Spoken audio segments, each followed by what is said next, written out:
नमस्कार मेरे प्रिय मित्रों, यूपी टेट की तैयारी में आप सभी का स्वागत है।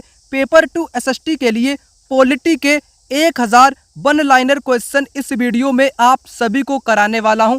जितने भी क्वेश्चन 1000 आपको कराऊंगा वे सभी क्वेश्चन टॉप लेवल के रहेंगे, जो संपूर्ण सिलेबस के प्रत्येक टॉपिक को द एंड करने की ताकत रखेंगे। इस वीडियो के बाद आप लोगों का पॉलिटी कंप्लीट हो जाएगा। इसके अतिरिक्त आपको पॉलिटी में कुछ भी करने की आवश्यकता नहीं पड़ेगी। जितना भी आपका सिलेबस दिया गया है 6 to 8 जूनियर का पॉलिटी का, वो इस वीडियो के माध्यम से कंप्लीट होने वाला है। कुल प्रश्नों की संख्या यहाँ पर 1000 रहने वाली है, ताकि बेहतर ढंग से आपको सारी की सारी जानकारी पता चल जाए। इसलिए इस वीडियो को आप सभी लोगों के लिए लाना पड़ा मुझे। इसके अतिरिक्त आपको पॉलिटी के लिए कुछ भी नहीं करना पड़ेगा। टॉपिक वाइज यहाँ पर सभी क्वेश्चन मैंने लिए हैं। जो भी आपके सिलेबस के टॉपिक हैं उन सभी टॉपिक को यहाँ पर आपका ख़त्म करने वाला हूँ। पूरे के पूरे कंप्लीट टॉपिक आपके हो जाएंगे। आइए इस वीडियो को यहाँ पर शुरू करते हैं। 1000 क्वेश्चन आपको कराऊंगा, तो आप लोग इस वीडियो को बेहतर ढंग से देखने का प्रयास करना। एक एक क्वेश्चन पेपर के लिए इम्पोर्टेंट है। जिस दिन आपका पेपर होगा, यकीन मानो पॉलिटी के सभी क्वेश्चन यहीं से डायरेक्ट आपको देखने को मिल जाएंगे। पहला यहाँ पर पॉइंट है विविध त्योहार और नृत्यों से संबंधित। क्वेश्चन संख्या 1 यहाँ पर कहता है हिंदुओं के प्रमुख त्योहार कौन से हैं? होली, दीपावली, दशहरा। मुसलमानों के प्रमुख त्योहार क्या है? ईद। सिखों का प्रमुख त्योहार क्या है? प्रकाश पर्व। बौद्ध धर्म के लोग कौन सा त्योहार मनाते हैं? उत्तर होगा बुद्ध पूर्णिमा को बौद्ध धर्म के लोग मनाते हैं। जैन धर्म के लोग कौन सा त्योहार मनाते हैं? महावीर जयंती मनाते हैं। पारसी धर्म के लोग कौन सा त्योहार मनाते हैं? नवरोज मनाते हैं। ईसाइयों का प्रमुख त्योहार क्या है? ईसाइयों का प्रमुख त्योहार क्रिसमस हो जाएगा। ओणम किस राज्य का त्योहार है? ओणम केरल का है। ये इंपॉर्टेंट है पेपर के लिए, ठीक है ना। ओणम। पोंगल किस राज्य का त्योहार है? पोंगल तमिलनाडु का है। ये भी पेपर के लिए इंपॉर्टेंट है। पोंगल तमिलनाडु का है, ओणम केरल का है। मकर संक्रांति मुख्य रूप से कहाँ पर मनाई जाती है?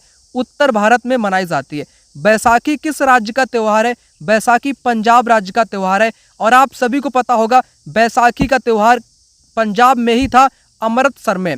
जलियांवाला बाग हत्याकांड बैसाखी के दिन ही हो जाता है, 13 अप्रैल 1919 को, है ना। जलियांवाला बाग बैसाखी के दिन ही होता है, तो बैसाखी का त्यौहार पंजाब में मनाया जाता है। बैसाखी किस अवसर पर मनाई जाती है? फसल के पकने पर बैसाखी मनाई जाती है। राष्ट्रीय पर्व कौन कौन से हैं? तो राष्ट्रीय पर्व की बात की जाए, स्वतंत्रता दिवस, गणतंत्र दिवस, गांधी जयंती, है ना। ये आपके कैसे हैं? राष्ट्रीय आपके पर्व कहे जाते हैं। भरतनाट्यम किस राज्य का नृत्य है? तमिलनाडु का भरतनाट्यम। कथकली किस राज्य का है? केरल का कथकली है। ओडिसी किस राज्य का है? ओडिशा का है। भारतीय नृत्य किस पर आधारित है? पौराणिक कथाओं पर। और उत्तर प्रदेश का कथक है ना। उत्तर प्रदेश का आपका कथक, ये भी आपको पता होना चाहिए। आगे यहाँ पर बात करते हैं पहनावा एवं क्रिकेट से जुड़ी हुई बातों की। 18 नंबर का क्वेश्चन, कश्मीर में सर्दियों से बचने के लिए क्या पहना जाता है? उत्तर होगा फिरन। फिरन कहाँ पर पहनते हैं लोग? तो कश्मीर के लोग, है ना, सर्दियों से बचने के लिए फिरन एक कपड़ा है वो पहनते हैं। राजस्थान में लोग क्या पहनते हैं? बड़ी बड़ी पगड़ियाँ अपने सिर पर पहनते हैं। भारतीय क्रिकेट टीम में कौन कौन से खिलाड़ी शामिल हैं? महेंद्र सिंह धोनी, विराट कोहली, ये आपका ओल्ड हो गया है, ठीक है ना। यहाँ पर बात कर लेते हैं सरकारी नीतियाँ और नियम की, जो इम्पोर्टेंट है पेपर के लिए। यहाँ से डायरेक्ट क्वेश्चन पेपर में आपको देखने को मिलेगा। बाल श्रम का मुख्य कारण क्या है? 14 वर्ष से कम आयु के बच्चों की शिक्षा का अभाव, जो कि बाल श्रम का मुख्य कारण हो जाएगा। बाल श्रम अधिनियम कब लागू हुआ था? 1986 में बाल श्रम अधिनियम लागू किया गया था। नेक्स्ट क्वेश्चन यहाँ पर कहता है प्रधानमंत्री ग्राम सड़क योजना कब शुरू की गई थी? दिसंबर 2000 में शुरू की गई थी। मनरेगा योजना कब शुरू की गई थी? फरवरी 2006 में की गई थी, है ना। मनरेगा का नाम, है ना, क्या कर दिया गया है? BG राम इसका नाम कर दिया गया है दिसंबर 2025 में। अगला क्वेश्चन यहाँ पर कहता है मनरेगा के तहत कितने दिनों की गारंटी थी? 100 दिनों की गारंटी थी। अब इसका नाम चेंज कर दिया गया है, BG राम कर दिया गया है। इसमें 125 दिन की आपकी बात की गई है, ठीक है ना। अगला यहाँ पर कहता है स्वच्छ भारत मिशन कब शुरू हुआ? स्वच्छ भारत मिशन 2 अक्टूबर 2014 को शुरू हुआ। स्वच्छ भारत मिशन स्लोगन क्या है? स्वच्छ भारत मिशन का स्लोगन क्या है? एक कदम स्वच्छता की ओर इसका स्लोगन है। बाल श्रम कानून का उद्देश्य क्या है? बाल शोषण को रोकना इसका उद्देश्य है। अब बात करेंगे यहाँ पर राष्ट्रीय प्रतीक, ध्वज, गान से रिलेटेड, जहाँ से पेपर में हमेशा एक या दो क्वेश्चन देखने को आपको मिला है। सबसे पहले बात करते हैं तिरंगे में सबसे ऊपर कौन सा रंग होता है? तिरंगे में सबसे ऊपर केसरिया रंग होता है। तिरंगे के बीच में कौन सा रंग होता है? बीच में आपका सफ़ेद होता है। तिरंगे में सबसे नीचे कौन सा रंग होता है? नीचे आपका हरा होता है। केसरिया रंग किसका प्रतीक है? बलिदान का प्रतीक है। हरा रंग किसका प्रतीक है? हमारी धरती और हरियाली का प्रतीक है। राष्ट्रीय ध्वज चक्र कैसा है? तो ये नीले रंग का है। जो आपका राष्ट्रीय ध्वज में जो चक्र बना है, बीच का चक्र, वो किस रंग का है? तो गहरे नीले रंग का है। चक्र में कितनी तीलियां हैं? चक्र में 24 आपकी तीलियां हैं। राष्ट्रीय ध्वज की लंबाई चौड़ाई का अनुपात क्या है? 3:2। कितना? 3:2 आपका हो जाएगा ये झंडे का, है ना, लंबाई और चौड़ाई का अनुपात। और ये पेपर में आपके क्वेश्चन पूछा जा चुका है। नेक्स्ट पॉइंट, ध्वज कैसा होना चाहिए? ध्वज आपका फटा या पुराना नहीं होना चाहिए। ध्वज कैसा नहीं होना चाहिए? फटा या पुराना आपका ध्वज नहीं होना चाहिए। ये इंपॉर्टेंट पॉइंट है। ठीक। नेक्स्ट, व्यक्तिगत वाहनों पर ध्वज का उपयोग कैसे ना करें? कमर के नीचे या अधोवस्त्र के नीचे इसको नहीं पहना जाता है ध्वज को। आगे का पॉइंट यहाँ पर कहता है ध्वज कब उतार लेना चाहिए? सूर्यास्त से पहले, सूर्य ढकने से पहले ध्वज को उतार लेना चाहिए। राष्ट्रगान के रचयिता कौन है? रविंद्रनाथ टैगोर राष्ट्रगान के रचयिता हैं, जनगण मन के रचयिता हैं। राष्ट्रगान की अवधि कितनी है? राष्ट्रगान की अवधि 52 सेकेंड की है। वंदे मातरम की रचना किसने की है? बंकिम चंद्र चटर्जी ने की है, जो कि आनंद मठ उपन्यास से आपकी ली गई है। अब यहाँ पर बात करेंगे राष्ट्रीय पशु, पक्षी और चिन्हों की। यहाँ से क्वेश्चन पेपर में आपको डायरेक्ट देखने को मिलेगा, क्योंकि सिलेबस में आपका, है ना, निचले स्तर से लेकर कठिन स्तर तक की चीज़ें दी गई हैं। अभी वीडियो में आपको टोटल 1000 क्वेश्चन कराऊंगा, तो लंबी वीडियो आपकी चलेगी ताकि पूरा सिलेबस आपका खत्म हो जाए। वीडियो को लाइक नहीं किया है, फटाक से लाइक कर लो, चैनल को सब्सक्राइब कर लो। अभी हिस्ट्री, ज्योग्राफी की आपकी 1 लाइनर की 1000 की वीडियो आना अभी बाकी है, इसलिए आपको टाइम से इन सभी वीडियो को मिल जाए, पेपर से पहले पूरा रिवीजन आपका हो जाएगा। 43 नंबर का क्वेश्चन, भारत का राष्ट्रीय पशु कौन सा है? बाघ। भारत में पाई जाने वाली बाघ की प्रजाति क्या है? Royal Bengal tiger. बाघ परियोजना कब शुरू की गई थी? अप्रैल 1973 को शुरू की गई थी। भारत का राष्ट्रीय पक्षी कौन है? मोर है। भारत का राष्ट्रीय पुष्प क्या है? कमल है। भारत का राज्य चिन्ह कहाँ से लिया गया है? सारनाथ स्थित अशोक स्तंभ से लिया गया है। राज्य चिन्ह में कितने सिंह हैं? तो 4 सिंह हैं। राज्य चिन्ह चक्र के दाईं ओर कौन सा पशु है? सांड है इसमें। राज्य चिन्ह चक्र के बाईं ओर कौन सा पशु है? घोड़ा है। अब आप लोग होंगे कंफ्यूज। दाईं ओर अगर आपसे पूछे तो आपको सांड बताना है, बाईं ओर आपसे पूछे तो आपको यहाँ पर घोड़ा बताना है। ठीक है ना, है ना। दाईं ओर सांड है, बाईं ओर आपका घोड़ा है। इतना आप लोग याद रखना। सत्यमेव जयते का अर्थ क्या है? सत्य की ही विजय होती है। इसका अर्थ होता है सत्य की ही विजय होती है। अब आपका नेक्स्ट टॉपिक सिलेबस का आ चुका है ग्राम पंचायत, फिर इसके बाद आपका नगर पंचायत आ जाएगा। चलो बात करते हैं यहाँ पर ग्राम पंचायत की। ठीक है ना, ग्राम पंचायत जितने भी इम्पोर्टेंट पॉइंट बताए गए उन सभी पॉइंट को देखेंगे। ग्राम पंचायत के लिए कितनी आबादी होनी चाहिए? है ना, 1000 से कम नहीं, 1000 से कम नहीं। क्या ग्राम पंचायत पास के छोटे गांव के लिए भी काम करती है? उत्तर होगा हाँ, काम करती है ना। फिर उसके बाद यहाँ पर बात करते हैं इम्पोर्टेंट कुछ और आपके पॉइंट हैं। राष्ट्रगान के बाद क्या गाया जाता है? राष्ट्रगान के बाद क्या गाया जाता है? राष्ट्रगान गाया जाता है ध्वज फहराने के बाद गाया जाता है। स्वतंत्रता संग्राम में प्रेरणा का स्रोत क्या था? वंदे मातरम गीत हुआ करता था। सफेद रंग किसका प्रतीक है? आपका शांति का। बच्चों को क्या सिखाना आवश्यक है? आत्मरक्षा की तकनीक सिखाना बच्चों को आवश्यक है। राष्ट्रीय ध्वज में जो नीला चक्र है ना, वो आपकी उन्नति का प्रतीक दिखाता है, उन्नति का प्रतीक दिखाता है। और जो आपका मनरेगा था ना, इसका लक्ष्य क्या था? ग्रामीण विकास और बेरोजगारी को दूर करना। बाघ कैसा पशु है? बाघ आपके पीले रंग का धारीदार पशु है। अगला पॉइंट 62 नंबर का यहाँ पर कहता है मोर नृत्य कैसा होता है? मोर का नृत्य आकर्षक होता है। मोर नृत्य इसलिए करता है ताकि मादा मोर को आकर्षित कर सके प्रजनन करने के लिए। ठीक है ना। आगे का पॉइंट कहता है उत्तर प्रदेश का प्रसिद्ध नृत्य कौन सा है। उत्तर प्रदेश का तो कथक आपका हो जाएगा। और राज्य चिन्ह की लिपि कौन सी है, देवनागरी है आपकी। क्या तिरंगे को सूर्यास्त के बाद फहराया जा सकता है, उत्तर होगा नहीं फहराया जा सकता है। क्या राष्ट्रगान के समय राष्ट्रध्वज झुका होना चाहिए, उत्तर होगा नहीं झुका होना चाहिए। इस प्रकार के भी क्वेश्चन बनेंगे। बाल श्रम अधिनियम का क्या नाम है, तो इसका नाम बाल श्रम निषेध एवं विनियमन अधिनियम इसका नाम आपका हो जाएगा, ठीक है ना। अगला यहाँ पर क्वेश्चन कहता है मोर के सिर पर क्या होता है, पंखे की आकार की कलगी होती है। राष्ट्रगान के रचनाकार रविंद्रनाथ टैगोर कहाँ के निवासी थे, ये भारत के निवासी थे, बंगाल के निवासी थे, पश्चिम बंगाल के निवासी थे। स्वच्छ भारत मिशन का उद्देश्य क्या है, शौचालयों का निर्माण और स्वच्छता जागरूकता फैलाना। राष्ट्रीय ध्वज को क्या कहा जाता है, तिरंगा कहा जाता है। वंदे मातरम किस पर आधारित है, स्वतंत्रता संग्राम पर आधारित है। मोर की गर्दन कैसी होती है, चमकदार नीली होती है। कमल कैसा पुष्प है, आपका पवित्र पुष्प है कमल, जो कि राष्ट्रीय पुष्प है आपका, ठीक है ना। बाघ के संरक्षण के लिए क्या स्थापित किए गए हैं, टाइगर रिजर्व स्थापित किए गए हैं। क्या राष्ट्रगान और राष्ट्रीय गीत का सम्मान का दर्जा है, उत्तर होगा हाँ दर्जा है। गांव में किस प्रकार की सड़क का निर्माण हो रहा है, तो पक्की सड़कों का वर्तमान में आपका निर्माण हो रहा है। आगे यहाँ पर बात कर लेते हैं, ठीक है ना। ग्राम पंचायत और स्थानीय स्वशासन से जुड़ी हुई इंपॉर्टेंट बातें जो पेपर में आपको देखने को मिल जाएंगी। ग्राम पंचायत के गठन के लिए न्यूनतम आबादी कितनी होनी चाहिए, 1000 आपकी होनी चाहिए, ठीक है ना। और ग्राम पंचायत के कार्यों में क्या शामिल है, ये इंपॉर्टेंट है। सड़क, खड़ंजा, तालाब, खेल का मैदान, डाकघर इत्यादि आपके बने होने चाहिए।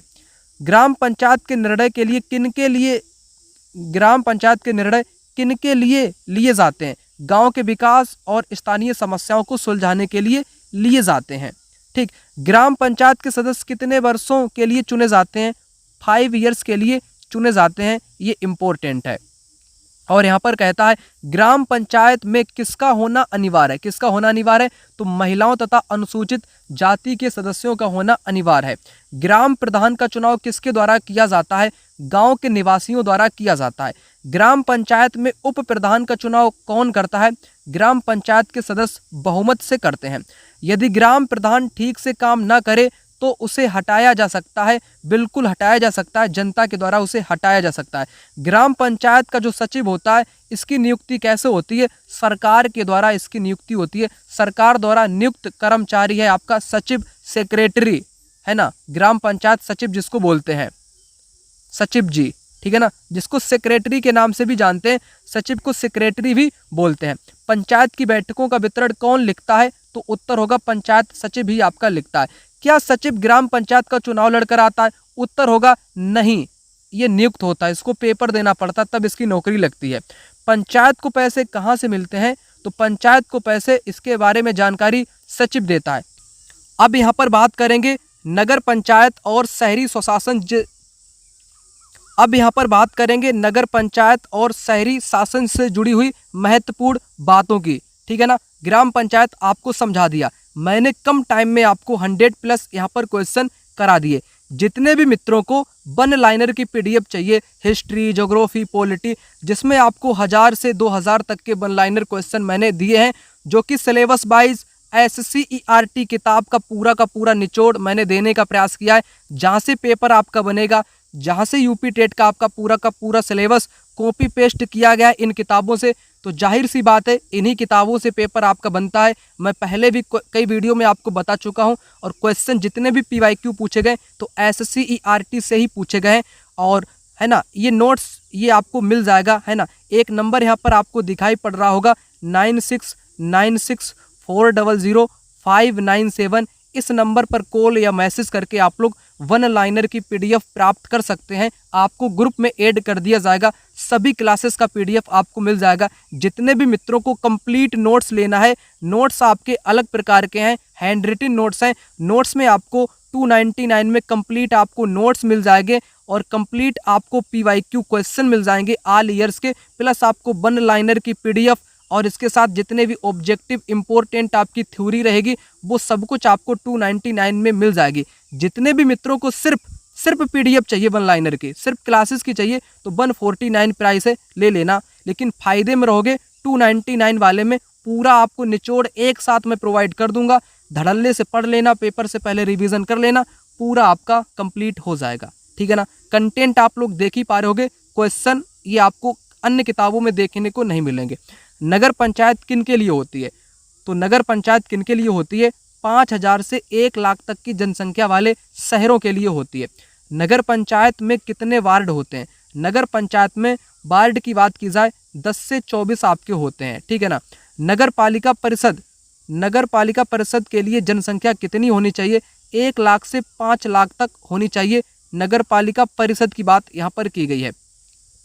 नगर पालिका परिषद में वार्डों की संख्या कितनी होती है? 25 से 35 होती है। नगर पालिका परिषद के अध्यक्ष का चुनाव कौन करता है? जनता करती है। नगर पालिका परिषद में सरकारी अधिकारी कौन होता है? अधिशासी अधिकारी होता है। नगर निगम के अध्यक्ष को क्या कहते हैं? महापौर या मेयर के नाम से जानते हैं। और ये क्वेश्चन इंपॉर्टेंट है। ठीक है ना, ये इंपॉर्टेंट है। जहाँ पर मैं इंपॉर्टेंट लिख दूँ तो उसकी पेपर में अधिक संभावना है आने की। वैसे तो सभी क्वेश्चन इंपॉर्टेंट ही हैं।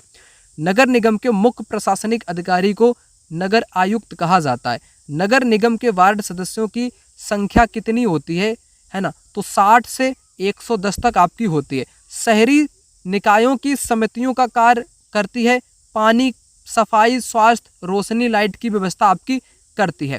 अगला क्वेश्चन यहाँ पर कहता है शहरों में कचरा उठाने का काम कौन करता है? तो शहरी निकाय आपका करता है। जन्म और मृत्यु का लेखा जोखा कौन रखता है? शहरी निकाय रखता है। शहरी निकाय पार्क और पुस्तकालय का निर्माण करता है। शहरी निकाय कर कहाँ से वसूलते हैं? निजी मकानों या जमीनों से वसूलते हैं। दुकानदारों को क्या भरना पड़ता है? टैक्स भरना पड़ता है। मनोरंजन के साधनों पर टैक्स कौन लगाता है? शहरी निकाय भी लगाता है।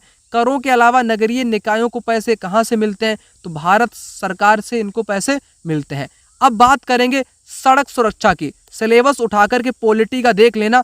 सड़क सुरक्षा का एक टॉपिक आपका दिया गया है, तो सड़क सुरक्षा को भी यहाँ पर लपेट देते हैं, पूरा दा एंड कर देते हैं। और ये सड़क सुरक्षा आपको कोई नहीं कराएगा, देख लेना, क्योंकि असली कंटेंट तो मैं आपको देता हूँ खोज कर, है ना। खजाना खजाना ही खजाना है आपके सामने। ठीक है ना। सड़क सुरक्षा का मुख्य उद्देश्य क्या है? लोगों को दुर्घटना से बचाना उद्देश्य है। यातायात को नियंत्रित करने के लिए क्या लगे होते हैं? ट्रैफिक लाइट लगे होते हैं। सड़क सुरक्षा हेतु गति को नियंत्रित करने के लिए क्या बने हैं? गतिरोधक बने हैं। पैदल यात्रियों के लिए क्या बना है? जेब्रा क्रॉसिंग पैदल यात्रियों के लिए होता है। दुर्घटना होने पर सबसे पहले क्या करना चाहिए? घायल की मदद करनी चाहिए। दुर्घटना की सूचना किसे देनी चाहिए? डॉक्टर और पुलिस को देनी चाहिए। मोटर व्हीकल एक्ट की कौन सी धारा दुर्घटना से संबंधित है? सेक्शन 134। ये इंपॉर्टेंट है, 134 है ना, ये धारा आपकी इंपॉर्टेंट है, पेपर में बनेगा क्वेश्चन यहाँ से। ठीक। नेक्स्ट क्या कहता है? क्या डॉक्टर बिना देरी किए घायल का इलाज कर सकते हैं? उत्तर होगा हाँ, यह कानूनी प्रावधान है। सड़क दुर्घटना का मुख्य कारण क्या है? लापरवाही और जल्दबाजी। तो आप लोग वाहनों को, मोटर बाइक को या कार को चलाया करें तो ध्यान से चलाया करें, लापरवाही मत बरतें और जल्दबाजी में हमेशा कभी भी मत रहें, आराम से काम करें। ठीक। तो ये नियम है आपका। क्या यातायात के नियमों का पालन करने से हम सुरक्षित रह सकते हैं? उत्तर होगा बिल्कुल हाँ, आप रह सकते हैं। ठीक है ना। कुछ पॉइंट और यहाँ पर आपको बताऊं। ग्राम पंचायत क्या है? ग्रामीण स्वशासन की इकाई है। क्या ग्राम पंचायत में खेल का मैदान हो सकता है? बिल्कुल हो सकता है। क्या डाकघर पंचायतों के कार्य में शामिल है? हाँ। समिति का गठन कौन करता है? ग्राम पंचायत। ग्राम पंचायत में संपत्ति की क्या होती है? संपत्ति की बचत होती है। उप प्रधान किसे कहा जाता है? समिति में चुना हुआ सदस्य उप प्रधान। क्या प्रधान का चुनाव महिला या पुरुष कोई भी हो सकता है? बिल्कुल हो सकता है। सचिव कौन होता है? सरकारी कर्मचारी होता है। क्या पंचायत सचिव को जनता चुनती है? उत्तर होगा नहीं चुनती है। मैं इसलिए रिपीट क्वेश्चन कर रहा हूँ ताकि रिवीजन हो जाए। हिसाब किताब कौन रखता है ग्राम पंचायत का? तो पंचायत सचिव इसका रखता है। ठीक। नगर पंचायत का गठन कब होता है? जनसंख्या 5000 से अधिक होने पर गठन होता है। नगर पालिका परिषद का गठन कब होता है? 1 लाख से अधिक आबादी होने पर आपका गठन होता है। नगर निगम का गठन कब होता है? 5 लाख से अधिक आबादी होने पर। ये इंपॉर्टेंट पॉइंट है पेपर के लिए। ठीक है ना। और ये वाला नगर पालिका के वार्ड सदस्य को पार्षद बोलते हैं। इंपॉर्टेंट पॉइंट है, पार्षद बोलते हैं। ठीक। नगर निगम के मुखिया का नाम क्या है? मेयर या महापौर इसको बोला जाता है। अब यहाँ पर बात कर लेते हैं, कुछ यहाँ पर महत्वपूर्ण पॉइंट आपके आगे दिए गए, इनको मैं यहाँ पर बता चुका हूँ, ठीक है ना। और यहाँ पर आपके वाहन हैं, वाहन से और रिलेटेड क्वेश्चन है जो यहाँ पर आप लोग समझ लो, ठीक। भारतीय मानक के अनुसार यातायात के नियम किस ओर चलने के लिए बनाए गए हैं? हमेशा बाईं ओर चलने के लिए बनाए गए हैं। यातायात के नियम क्यों बनाए गए हैं? ताकि किसी को भी असुविधा ना हो, इसलिए ट्रैफिक के नियम आपके बनाए गए हैं। वाहन चलाते समय मोबाइल का उपयोग क्यों नहीं करना चाहिए? क्योंकि दुर्घटना का कारण आजकल मोबाइल ही है आपका। नेक्स्ट पॉइंट यहाँ पर कहता है वाहन चलाते समय सीट बेल्ट का महत्व है। बिल्कुल, सीट बेल्ट लगाना बहुत आवश्यक है। वाहन में बैठे व्यक्तियों को क्या सावधानी बरतनी चाहिए? वाहन से बाहर हाथ ना निकालें, ना ही झुकें। सड़क सुरक्षा के नियमों का पालन न करने का क्या परिणाम हो सकता है? दुर्घटना हो जाएगी। और क्या? वाहन चलाते समय शराब या नशीली दवाओं का सेवन क्यों वर्जित है? क्योंकि इस कारण दुर्घटना आपकी हो सकती है, ठीक। इंडिकेटर का प्रयोग कब करना चाहिए? वाहन मोड़ते टाइम इंडिकेटर का प्रयोग करना चाहिए। सड़क शिष्टाचार का अर्थ क्या है? सड़क पर अच्छी आदतें अपनाना सड़क शिष्टाचार का अर्थ होता है। सड़क पर किन लोगों को प्राथमिकता देनी चाहिए? दिव्यांगजनों और वृद्धों को देनी चाहिए। आपातकालीन वाहनों जैसे एम्बुलेंस या दमकल को क्या करना चाहिए? रास्ता देना चाहिए ताकि मरीज वगैरह बच सके, ठीक। विद्यालय के पास से गुजरते समय क्या सावधानी बरतनी चाहिए? गाड़ी की गति धीमी रखें और हॉर्न को नहीं बजाना चाहिए। रेल यात्रा के लिए सबसे महत्वपूर्ण चीज क्या है? टिकट महत्वपूर्ण है। चलती ट्रेन में क्या नहीं करना चाहिए? चढ़ने या उतरने का प्रयास नहीं करना चाहिए चलती हुई ट्रेन का। ये सब कुछ आपका सिलेबस में दिया गया है, वही मैं आपको बता रहा हूँ क्योंकि क्वेश्चन यहीं से बनेगा आपका, ठीक। ट्रेन की खिड़की से बाहर नहीं निकलना चाहिए, शरीर का कोई अंग आपका कट सकता है इसलिए। चलती ट्रेन में जो जंजीर है खींचना या होप पाइप काटना कब उचित है? केवल आपातकाल स्थिति में। ये तो सभी को पता है ना। और यहाँ से बात करो इम्पोर्टेंट, संविधान निर्माण के लिए संविधान सभा में कितने लोग थे? 389 थे। संविधान सभा की प्रारूप समिति के अध्यक्ष डॉक्टर BR अम्बेडकर महोदय जी थे। संविधान सभा ने संविधान कब स्वीकार किया? 26 नवंबर 1949 को। भारत में संविधान कब लागू हुआ? 26 जनवरी 1950 को। 26 जनवरी को किस रूप में मनाया जाता है? गणतंत्र दिवस के रूप में मनाया जाता है। डॉक्टर अंबेडकर ने दलितों के किस सम्मेलन में अलग निर्वाचन की मांग की थी?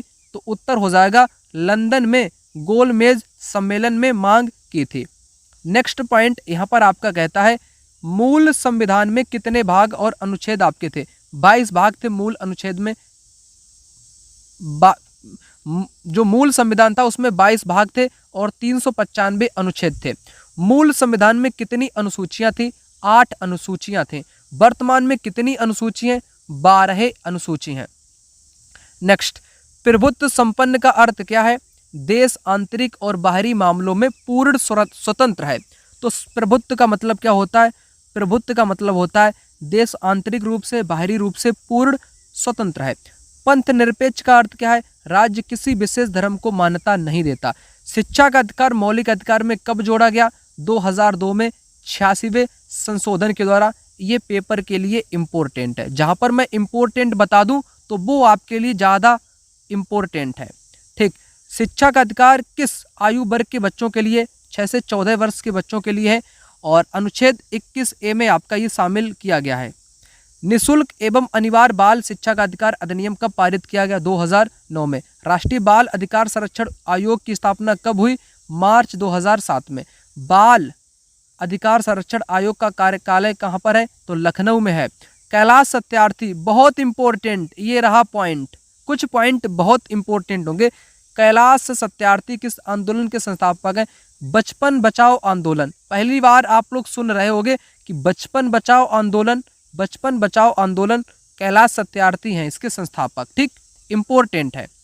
कैलाश सत्यार्थी को शांति का नोबेल पुरस्कार 2014 में मिला था। बाल मजदूरी करवाने पर कितना जुर्माना हो सकता है?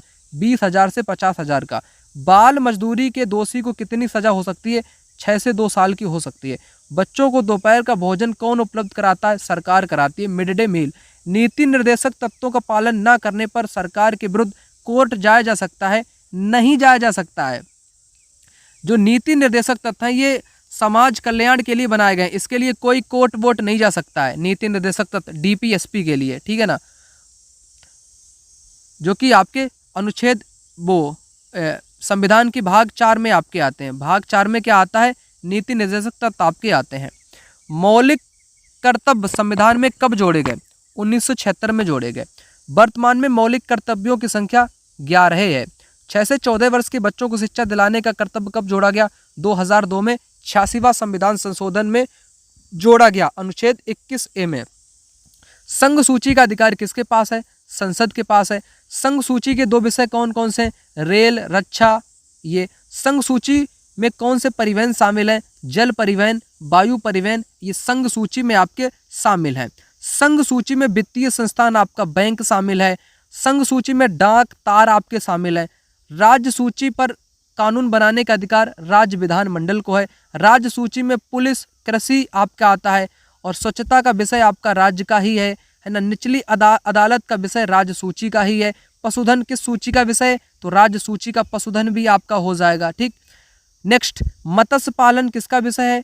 तो राज्य का हो जाएगा। समवर्ती सूची पर कौन कानून बना सकता है? तो संसद और राज्य विधानमंडल दोनों बना सकते हैं। समवर्ती सूची में शिक्षा किसका विषय है?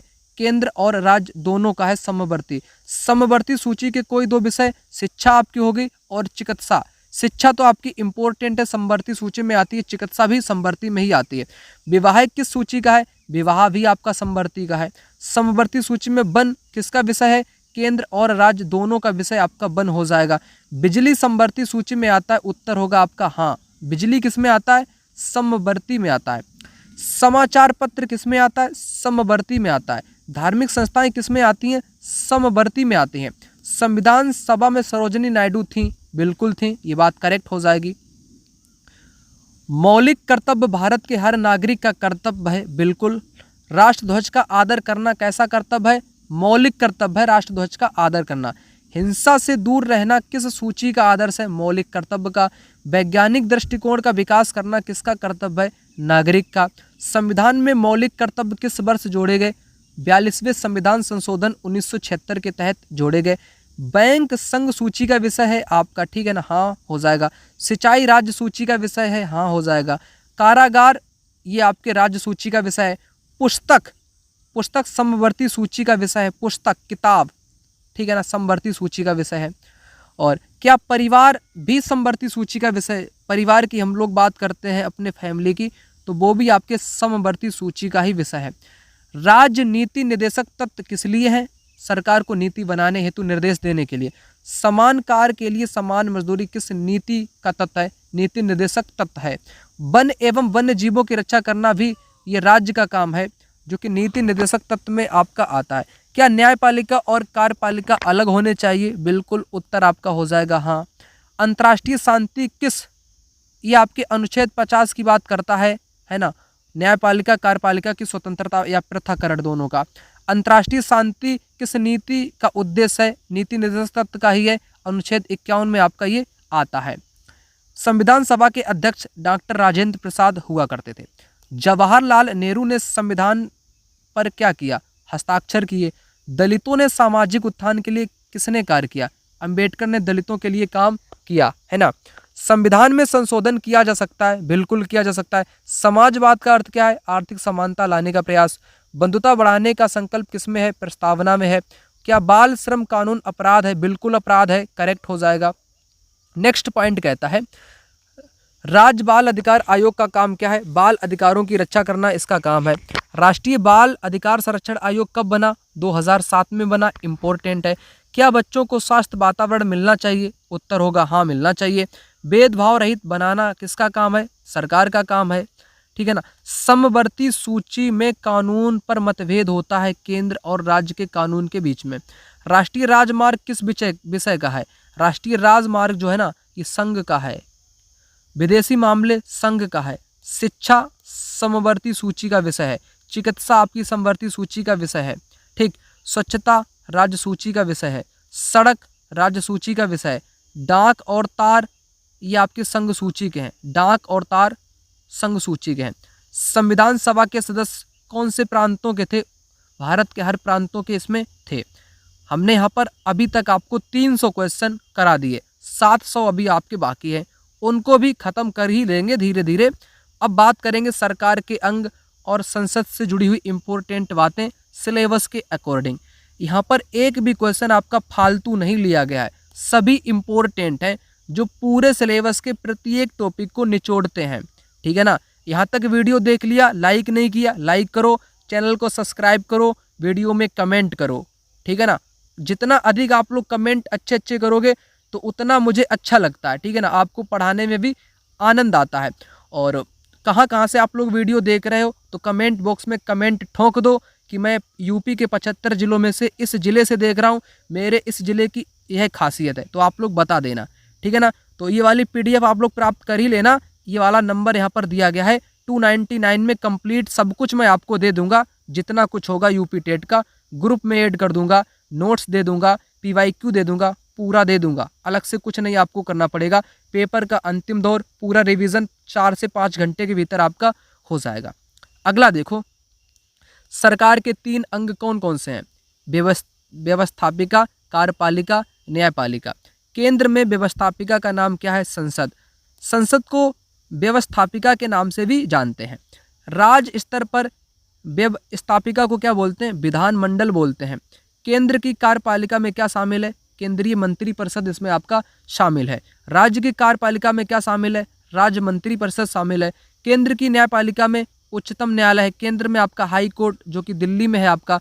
राज्य स्तर पर न्यायपालिका उच्च न्यायालय कहा जाता है। व्यवस्थापिका का मुख्य काम कानून बनाना। व्यवस्थापिका आपको देखने को मिल जाए या आपका संसद देखने को मिल जाए, कानून बनाने का अधिकार या काम किसका है? कानून बनाने का काम संसद का है और लागू इसे कार्यपालिका करती है। ठीक। नेक्स्ट, कार्यपालिका का मुख्य काम क्या है? कानून लागू करना। बनाना संसद का काम है, लागू करना कार्यपालिका का है। दोनों में अंतर है, छोटी छोटी बातें आप लोग समझते चलो। न्यायपालिका का मुख्य काम न्याय प्रदान करना इसका काम है। संसद किससे मिलकर बनती है? तो संसद राष्ट्रपति, लोकसभा, राज्यसभा इनसे मिलकर के बनती है।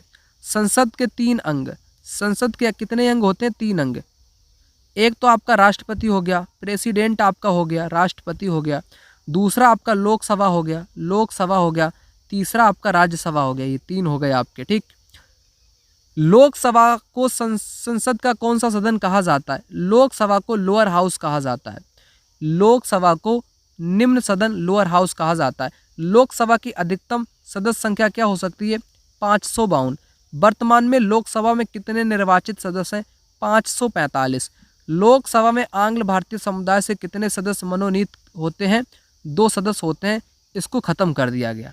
ठीक, इसको खत्म कर दिया गया। लोकसभा सदस्य बनने के लिए न्यूनतम आयु 25 चाहिए भाई, 25 चाहिए। और राज्यसभा का सदस्य बनने के लिए 30 चाहिए। ये इंपॉर्टेंट बात है। ठीक है ना। लोकसभा का कार्यकाल आपका 5 वर्ष का होता है, राज्यसभा का 6 वर्ष का होता है। लोकसभा का अध्यक्ष कौन कहलाता है? स्पीकर कहलाता है। ठीक है ना। लोकसभा के अध्यक्ष का चुनाव कैसे होता है? सदस्यों द्वारा बहुमत से होता है। संसद के 2 अधिवेशनों के बीच कितना अंतर होना चाहिए? 6 माह से अधिक का अंतर नहीं होना चाहिए। अब बात करते हैं राज्यसभा और कानून की प्रक्रिया की। यहाँ पर बात करते हैं। यहाँ पर पॉइंट देखो, राज्यसभा को संसद का उच्च सदन, अपर हाउस बोलते हैं। राज्यसभा की अधिकतम सदस्य संख्या क्या हो सकती है? 250 हो सकती है। राज्यसभा में राष्ट्रपति द्वारा कितने सदस्य मनोनीत किए जाते हैं? 12। राज्यसभा के सदस्य का कार्यकाल कितना होता है? 6 वर्ष होता है ना। ये इम्पोर्टेंट है। वैसे तो देखो, आप लोकसभा का आपने देख लिया और आपने और देखा जैसे ग्राम पंचायत का काम, नगर पालिका का काम, इनका जो वर्ष का टाइम रहता है ना सदस्यों का, वो 5-5 का रहता है। परंतु राज्यसभा में कितना है? 6 वर्ष। ये इम्पोर्टेंट है। राज्यसभा का पदेन सभापति कौन होता है? भारत का उपराष्ट्रपति होता है। कौन? भारत का उपराष्ट्रपति। ये इम्पोर्टेंट है और ये क्वेश्चन पेपर में आपके पूछा जा चुका है। अगला देखो, अगला यहाँ पर कहता है कि क्या राज्यसभा कभी भंग होती है? उत्तर है नहीं। राज्यसभा आपकी भंग होती नहीं है, लोकसभा आपकी भंग होती है। ठीक। साधारण विधेयक को संसद के किस सदन में पेश किया जा सकता है? किसी भी सदन में पेश किया जा सकता है। विधेयक कितने वाचन होते हैं? 3 वाचन होते हैं। सरकारी विधेयक कौन पेश करता है? मंत्री करता है। विधेयक कानून कब बनता है? राष्ट्रपति के हस्ताक्षर के बाद। संयुक्त बैठक कब बुलाई जाती है? जब किसी विधेयक पर सदनों में मतभेद होने पर संयुक्त बैठक बुलाई जाती है। धन विधेयक मनी बिल केवल किस सदन में पेश किया जा सकता है? लोकसभा में सिर्फ धन विधेयक आपका पेश किया जा सकता है। धन विधेयक पर चर्चा के लिए राज्यसभा को कितने दिन मिलते हैं? 14 दिन मिलते हैं। ये सारी इंपॉर्टेंट बातें एक एक हैं आप लोगों के लिए। आगे बात करते हैं उत्तर प्रदेश स्पेशल की। उत्तर प्रदेश विधानमंडल, उत्तर प्रदेश की व्यवस्थापिका को विधानमंडल बोलते हैं, ठीक है ना, जैसे केंद्र में संसद बोलते हैं। विधानमंडल किससे मिलकर बनता है? राज्यपाल, विधानसभा और विधान परिषद से। उत्तर प्रदेश विधानसभा में निर्वाचित सदस्यों की संख्या 403। विधानसभा सदस्य बनने के लिए न्यूनतम आयु क्या है? 25 वर्ष है। उत्तर प्रदेश विधान परिषद में सदस्यों की संख्या कितनी है? 100 है। देखो ये इंपॉर्टेंट है। उत्तर प्रदेश विधानसभा में सदस्यों की सभा में 403 है और परिषद की बात की जाए विधान परिषद की 100 है। विधान परिषद का सदस्य बनने के लिए न्यूनतम आयु 30 चाहिए और विधानसभा का बनने के लिए 25 चाहिए। ठीक, अंतर दोनों में देख लो आप लोग, पता चले गलत कर दो। यहाँ पर लिखा है विधानसभा सदस्य 25, विधान परिषद में 30। विधान परिषद के सदस्यों का चुनाव कैसे होता है? अप्रत्यक्ष होता है। अप्रत्यक्ष आपका होता है। विधान परिषद के कितने सदस्य हर दूसरे वर्ष अवकाश ग्रहण करते हैं? 1/3 अवकाश ग्रहण कर लेते हैं। विधानसभा का चुनाव कौन करता है? जनता करती है। उत्तर प्रदेश की विधानसभा का भवन कहाँ पर है? लखनऊ में है। ठीक, नेक्स्ट पॉइंट देखो, इम्पोर्टेंट। यहाँ पर कहता है क्या लोकसभा का अध्यक्ष त्यागपत्र दे सकता है? हाँ, दे सकता है। सदस्यों के बीच से चुना जाता है। संसद का महत्वपूर्ण कार्य क्या है? देश के लिए कानून बनाना। कौन सा सदन स्थायी सदन कहलाता है? राज्यसभा स्थायी सदन कहलाता है। क्या राष्ट्रपति संसद का हिस्सा है? बिल्कुल हिस्सा है। विधानसभा के सदस्य को क्या कहते हैं? विधायक या एमएलए कहा जाता है। विधानसभा के सदस्य को एमएलए, अरे धाकड़, विधायक कहा जाता है, एमएलए। विधान परिषद के सदस्यों को क्या कहा जाता है? एमएलसी कहा जाता है। एमएलसी विधान परिषद के सदस्यों को कहा जाता है। राज्यसभा में सदस्यों का नामांकन कौन करता है? राष्ट्रपति करता है। कानून लागू करने का काम कार्यपालिका का है। न्याय प्रदान करने का काम न्यायपालिका का है। क्या धन्य विधेयक के मामले में राज्यसभा के पास वीटो है? उत्तर है नहीं है। ठीक, राज्यसभा के पास नहीं है। अगला यहाँ पर क्वेश्चन आपका आ चुका है, क्या विधानसभा का कार्यकाल 5 वर्ष का होता है? बिल्कुल 5 वर्ष का ही होता है। क्या उपसभापति राज्यसभा के सदस्यों के बीच से चुना जाता है? बिल्कुल, उपसभापति राज्यसभा के सदस्यों के बीच से चुना जाता है। साधारण विधेयक पर सहमति न होने पर संयुक्त बैठक राष्ट्रपति बुला सकता है। विधेयक का प्रथम वाचन सदन की अनुमति लेना है। मंत्री द्वारा पेश विधेयक को सरकारी विधेयक कहते हैं। ये इंपॉर्टेंट है, ये बना है क्वेश्चन। मंत्री द्वारा पेश विधेयक को सरकारी विधेयक कहा जाता है। अन्य विधेयक को क्या कहते हैं? गैर सरकारी विधेयक कहते हैं। मंत्री वाला ही सरकारी और सब गैर सरकारी। क्या लोकसभा को प्रधानमंत्री की सलाह पर भंग किया जा सकता है? उत्तर होगा हाँ। क्या स्पीकर के बिना लोकसभा की कार्रवाई हो सकती है? उत्तर है नहीं हो सकती। राज्यसभा के 12 सदस्य किस क्षेत्र से आते हैं? साहित्य से, विज्ञान से, कला से, समाज सेवा से आपके आते हैं। अगला क्वेश्चन यहाँ पर कहता है क्या राज्यपाल विधानसभा को भंग कर सकता है? उत्तर होगा आपका हाँ, राज्यपाल विधानसभा को भंग कर सकता है।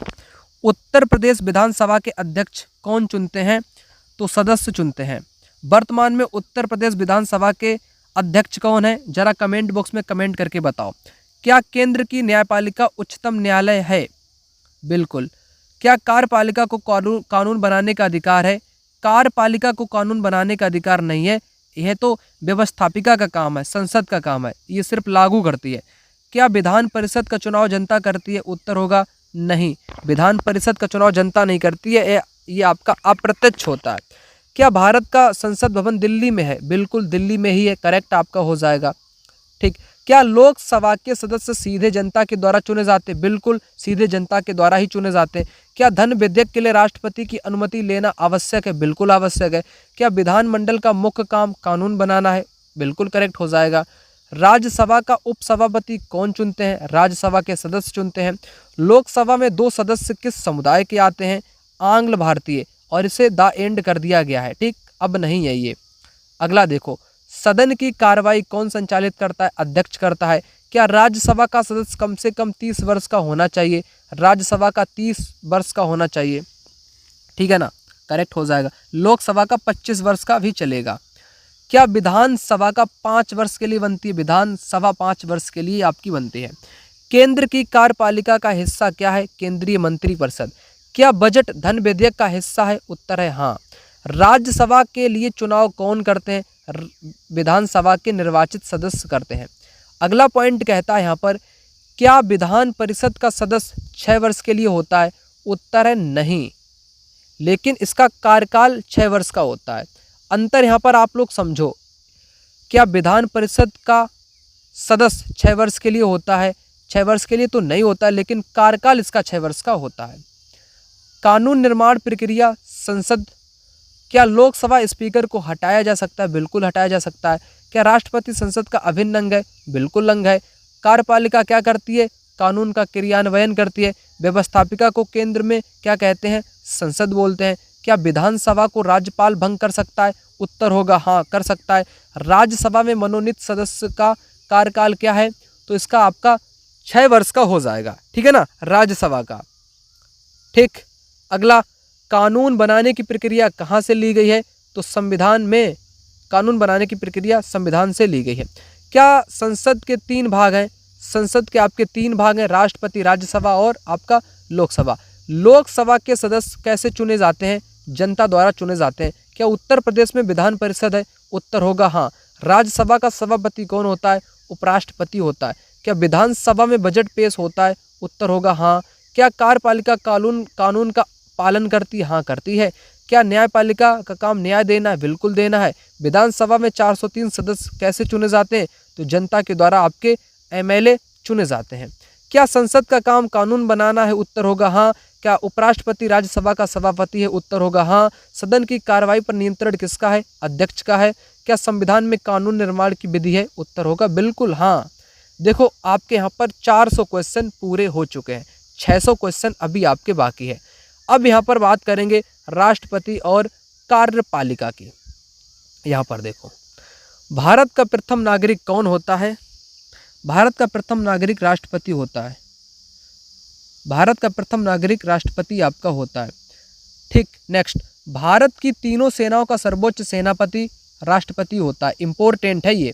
राष्ट्रपति का चुनाव किसके द्वारा किया जाता है? निर्वाचक मंडल द्वारा किया जाता है।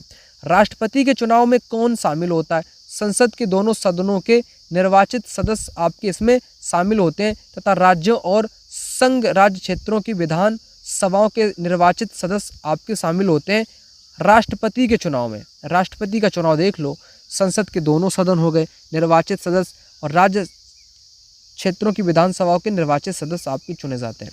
राष्ट्रपति का कार्यकाल 5 ईयर्स का होता है। राष्ट्रपति अपना त्यागपत्र उपराष्ट्रपति को देता है। राष्ट्रपति को हटाने की प्रक्रिया महाभियोग है। राष्ट्रपति पद के लिए न्यूनतम आयु क्या है? 35 वर्ष है। क्या राष्ट्रपति किसी लाभ के पद पर रह सकता है? नहीं रह सकता है। यहाँ पर मित्रों बहुत इंपॉर्टेंट पॉइंट है, आप यकीन मानो यहाँ से क्वेश्चन आपको ये प्रधानमंत्री और राष्ट्रपति से देखने को मिल जाएगा, ठीक है ना। इनको अच्छे से समझ लो एक बार। राष्ट्रपति किन की नियुक्ति करता है? तो राज्यों के राज्यपालों की नियुक्ति करता है, उच्चतम एवं उच्च न्यायालयों के न्यायाधीशों की नियुक्ति करता है और मुख्य निर्वाचन आयुक्त महालेखा परीक्षा की नियुक्ति सीएजी की करता है, ठीक है ना। और यहाँ पर नेक्स्ट पॉइंट, संसद द्वारा पारित विधेयक पर हस्ताक्षर राष्ट्रपति ही करता है। राष्ट्रपति विधेयक को पुनर्विचार के लिए कहाँ भेज सकता है? संसद के सदनों के पास भेज सकता है। भारत में आपातकाल कौन घोषित कर सकता है? राष्ट्रपति घोषित कर सकता है। राष्ट्रपति किस स्थिति में आपातकाल लगा सकता है? युद्ध की स्थिति में, बाह्य आक्रमण की स्थिति में, सशस्त्र विद्रोह की स्थिति में या वित्तीय संकट की स्थिति में लगा सकता है। नेक्स्ट पॉइंट यहाँ पर कहता है उपराष्ट्रपति और प्रधानमंत्री से जुड़ी हुई इंपॉर्टेंट बातें, वो भी सिलेबस के अकॉर्डिंग, ठीक, बात कर लेते हैं। उपराष्ट्रपति का चुनाव कितने वर्ष के लिए होता है? उत्तर होगा 5 वर्ष के लिए होता है। उपराष्ट्रपति किसका पदेन सभापति होता है? आपका उत्तर होगा राज्यसभा का पदेन सभापति होता है उपराष्ट्रपति। ये इंपॉर्टेंट है और पेपर में आपके आ भी चुका है, ठीक है ना। क्योंकि सिलेबस में पूरा आपको निचोड़ करा रहा हूँ, तो जितने क्वेश्चन आए होंगे वो भी शामिल हैं, जो आने वाले होंगे वो भी शामिल हैं, इसलिए ध्यान से पढ़ो। उपराष्ट्रपति बनने के लिए न्यूनतम आयु 35 वर्ष है। क्या उपराष्ट्रपति किसी लाभ के पद पर रह सकता है? नहीं रह सकता है। प्रधानमंत्री को कौन चुनता है? राष्ट्रपति चुनता है। प्रधानमंत्री को अपना बहुमत कहाँ सिद्ध करना पड़ता है? लोकसभा में सिद्ध करना पड़ता है। यदि प्रधानमंत्री किसी सदन का सदस्य नहीं है तो उसे कितने समय में सदस्यता ले लेनी चाहिए? तो 6 महीने के भीतर उसे ले लेनी चाहिए। नेक्स्ट पॉइंट यहाँ पर देखो, मंत्रियों की नियुक्ति किसकी सलाह पर की जाती है? प्रधानमंत्री की सलाह पर की जाती है। और राज्य में राज्य मंत्रियों की नियुक्ति राज्यपाल के सलाह पर की जाती है। सत्तारूढ़ दल किसे कहते हैं? जिसे बहुमत प्राप्त हो उसे सत्ता दल बोलते हैं। अब बात करेंगे यहाँ पर मंत्रिपरिषद और संसद की। देखो यहाँ पर और समझो, मंत्रिपरिषद को और क्या कहा जाता है? मंत्रिमंडल या कैबिनेट कहा जाता है। मंत्रिमंडल में कौन शामिल है? महत्वपूर्ण विभागों के मंत्री। मंत्रिपरिषद पर नियंत्रण कौन रखता है? संसद रखते हैं। अविश्वास प्रस्ताव कहाँ पेश किया जा सकता है? लोकसभा में। ये इम्पोर्टेंट है। इम्पोर्टेंट जहाँ मैं लिख दूँ वो आप लोग समझ लेना, पेपर में कहीं ना कहीं ये चीज़ें पूछी जा चुकी हैं और पूछे जाने की 100% संभावना है। तो यहाँ पर अविश्वास प्रस्ताव कहाँ पर? लोकसभा में। क्या संसद सदस्य मंत्रियों को सवाल पूछ सकते हैं? क्यों नहीं पूछ सकते? बिल्कुल पूछ सकते हैं। अब कुछ बातें आपके उत्तर प्रदेश सरकार की दी गई हैं स्पेशल, उनको जान लो। उत्तर प्रदेश में मुख्यमंत्री की नियुक्ति राज्यपाल करता है। राज्यपाल किसे मुख्यमंत्री नियुक्त करता है? तो जिसे विधानसभा में बहुमत प्राप्त हो। मुख्यमंत्री किसकी सलाह पर मंत्रियों की नियुक्ति करता है? राज्यपाल। राज्य लोक सेवा आयोग के अध्यक्ष की नियुक्ति कौन करता है? राज्यपाल करता है। ठीक। अब बात करेंगे यहाँ पर कानून और न्यायपालिका की बात करेंगे। अभी तक हम आपको थोड़ा बहुत संविधान के बारे में बताया। राष्ट्रपति, प्रधानमंत्री, राज्यपाल, सांसद, विधानमंडल, राज्यमंडल, राज्यसभा, लोकसभा, इन सभी को मैंने बताया आपको जितना आपके सिलेबस में था। अब बात करेंगे कानून और न्यायपालिका की, ठीक है ना। तो सबसे पहले FIR का पूरा नाम क्या है? फर्स्ट इन्फॉर्मेशन रिपोर्ट इसका पूरा नाम है। FIR का फुल फॉर्म क्या है? फर्स्ट इन्फॉर्मेशन रिपोर्ट इसका पूरा नाम है। क्या FIR ऑनलाइन दर्ज की जा सकती है? बिल्कुल। FIR की कॉपी किसको मिलनी चाहिए? शिकायतकर्ता को। चोरी, मारपीट, डकैती किस तरह के मामले हैं? फौजदारी।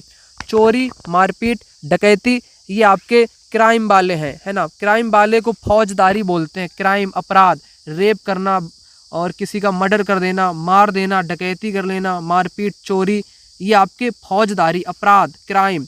जमीन जायदाद के झगड़े, तलाक, संपत्ति का विवाद, ये आपके दीवानी, सिविल। ठीक। नेक्स्ट देखो यहाँ पर कहता है देश की सबसे ऊंची अदालत कौन सी है? सुप्रीम कोर्ट, उच्चतम न्यायालय। उच्चतम न्यायालय के न्यायाधीशों की योग्यता क्या है? बताओ।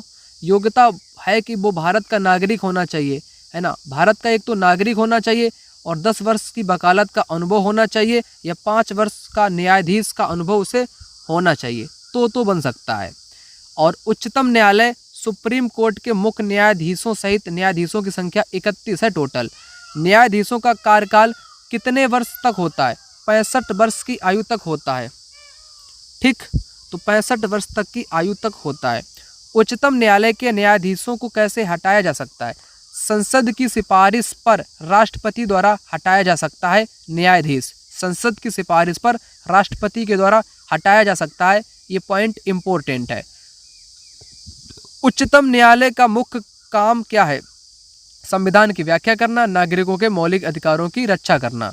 ठीक, ये है न्यायपालिका का मुख्य काम।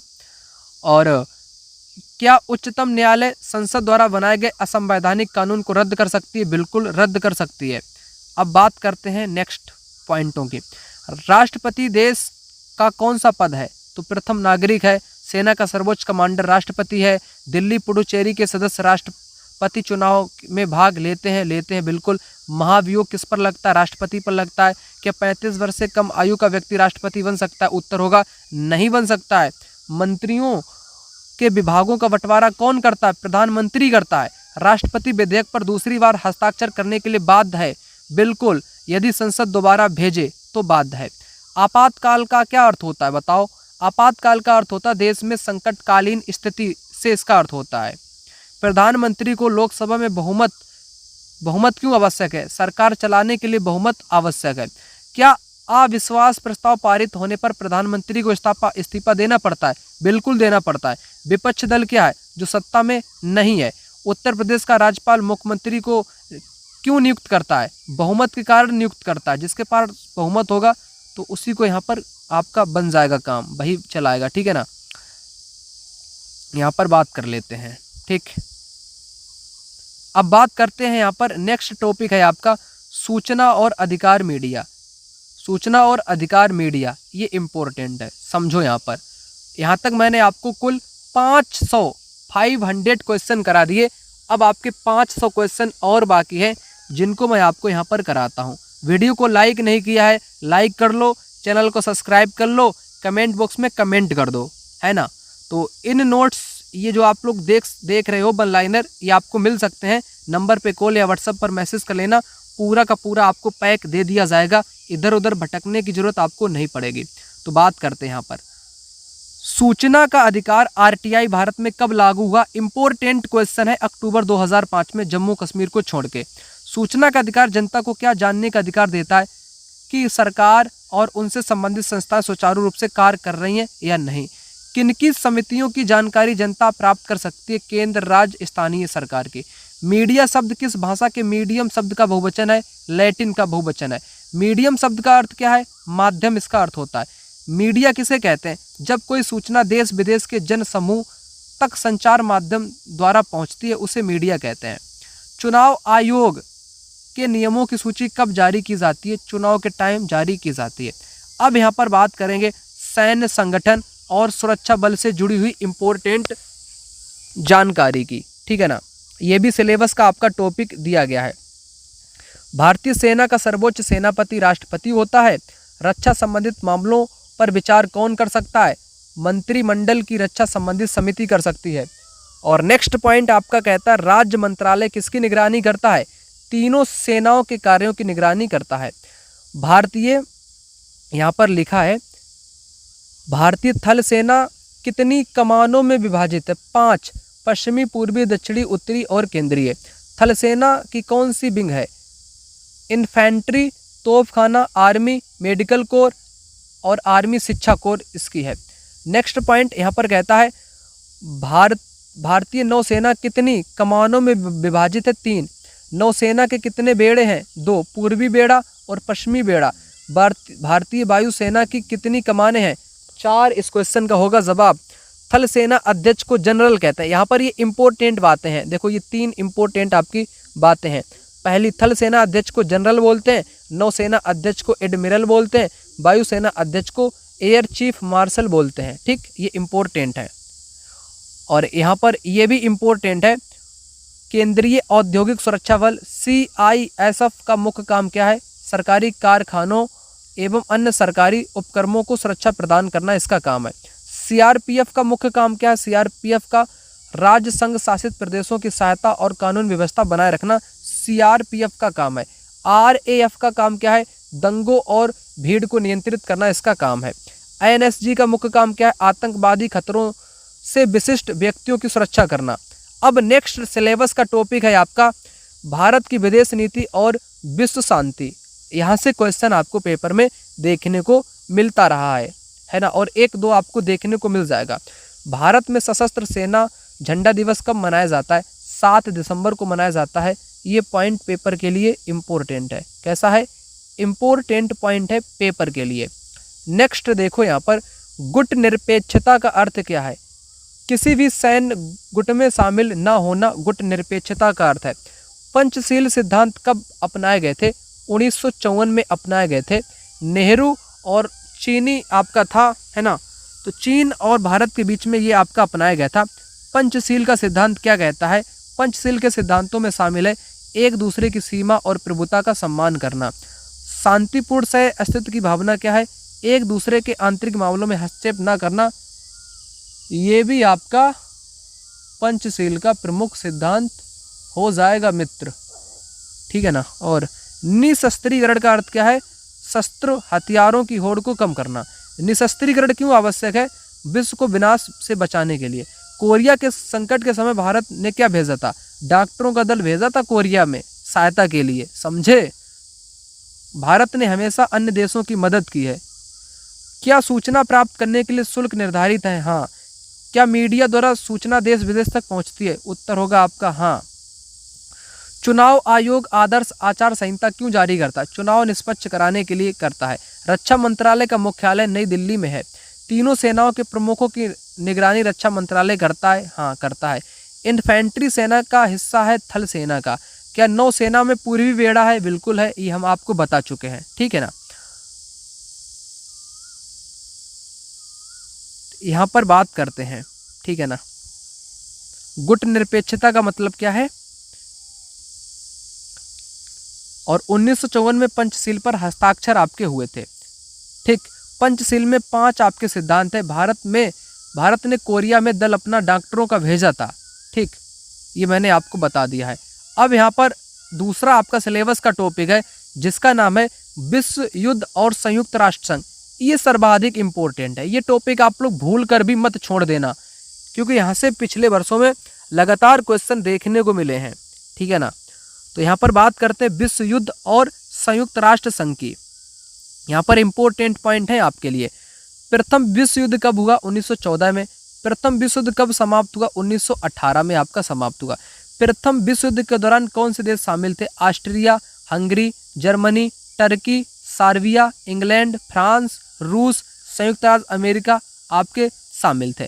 द्वितीय विश्व युद्ध की शुरुआत प्रथम विश्व युद्ध के कितने साल के बाद हुई थी? 20 साल के बाद आपकी हुई थी। द्वितीय विश्व युद्ध में किस देश के 2 शहरों पर परमाणु बम गिराए गए थे? जापान के 2 शहर थे, है ना। परमाणु बम से जापान के कौन से 2 शहर नष्ट हो गए? हिरोशिमा और नागासाकी आपके नष्ट हो गए थे। और ये पेपर में क्वेश्चन आपके यूपी टेट में यहाँ से पूछा जा चुका है। क्यों पूछा जा चुका है? एग्जामिनर ने आखिर यहीं से क्वेश्चन क्यों बनाया? क्योंकि उसने SCERT की किताबों को फॉलो किया और यहाँ से डायरेक्ट उसने क्वेश्चन आपका बना दिया। संयुक्त राष्ट्र संघ की स्थापना कब हुई? 24 अक्टूबर 1945 को इसकी स्थापना होती है। संयुक्त राष्ट्र संघ की स्थापना कहाँ पर हुई? सैन फ्रांसिस्को में हुई। संयुक्त राष्ट्र संघ के संस्थापक सदस्य देशों की संख्या 51 थी। वर्तमान में संयुक्त राष्ट्र संघ के सदस्यों की संख्या कितनी है? 193। और 193वां देश जो है अपना वो दक्षिणी सूडान इसमें शामिल है 193 देश के रूप में, ठीक है ना। ये भी इम्पोर्टेंट पॉइंट है, ठीक। ये सब कुछ आपको यहाँ पर बताता हूँ। आप लोग इस वीडियो को देख जरूर लें, लेकिन नोट्स आप लोग अवश्य ले लेना। नोट्स आपके हैंड रिटन कुछ इस प्रकार से हैं। जो भी मैंने वन लाइनर बताए वो मैंने ऑलरेडी इन नोट्स में आपको समाहित कर दिए। फिर भी मैं एक्स्ट्रा जानकारी इसलिए आपको बता रहा हूँ ताकि कोई भी जानकारी आपसे छूटे ना। राष्ट्रीय गीत, राष्ट्रगान, राष्ट्रीय पशु पक्षी मोर, ये सबकी मैं बात कर चुका हूँ। स्थानीय स्वशासन, ठीक है ना। और मैंने थल सेना अध्यक्ष, जनरल, एडमिरल, ये सब कुछ बताया। गुट निरपेक्षता, पंचशील के बारे में वन लाइनर में आपको बता ही दिया, 1954 का है। अब इसके बाद मैं दक्षेश की बात करूंगा। दक्षेश पेपर के लिए अत्यंत महत्वपूर्ण है ना। यहाँ से हर बार पेपर में क्वेश्चन देखने को यूपी टेट के एग्जाम में मिला है, ठीक है ना। फिर मैंने आपको पहला विश्व युद्ध ये सब कुछ आपको बता ही रहा हूँ। अभी मैं आपको संयुक्त राष्ट्र संघ भी अभी जस्ट आपको बता ही दूंगा, ठीक है ना। तो आप लोग इन नोट्स को लेकर के अभी से तैयारी कर सकते हो। फुल एक्सप्लेनेशन के साथ यहाँ पर पूरा का पूरा आपका दिया गया है। और आपको इन नोट्स के अंत में यहाँ पर मैंने ये वन लाइनर के 1000 क्वेश्चन भी आप लोगों को देने का प्रयास किया है, जो मैं आपको करा रहा हूँ। ये सब कुछ आपको मिल जाएगा, है ना। नोट्स में आपको मिलेगा क्या क्या, आपको एक बार यहाँ पर बता दूँ। नोट्स में आपको 60 नंबर का पूरा SST का मटेरियल यहाँ पर मिल जाएगा, है ना। SST में क्वेश्चन कहाँ से आएंगे?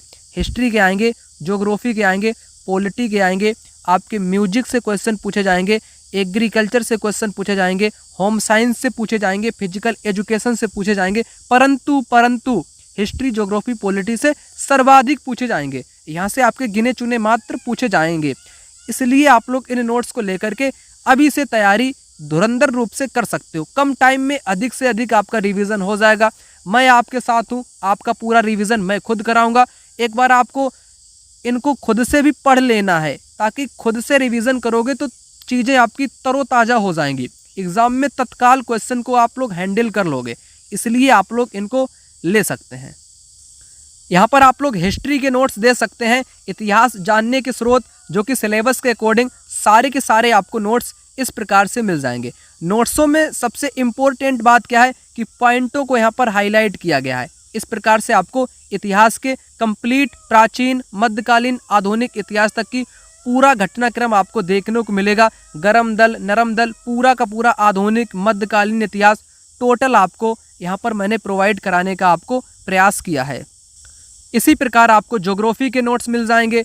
पर्वत, पठार, जितना भी आपका सिलेबस दिया गया है, सिलेबस की डिमांड जितनी है उन डिमांडों को पूरा किया गया है, वो भी ऑथेंटिक बुक्स के माध्यम से। तो आप लोग पूरा का पूरा नोट्स आपको मिल जाएगा।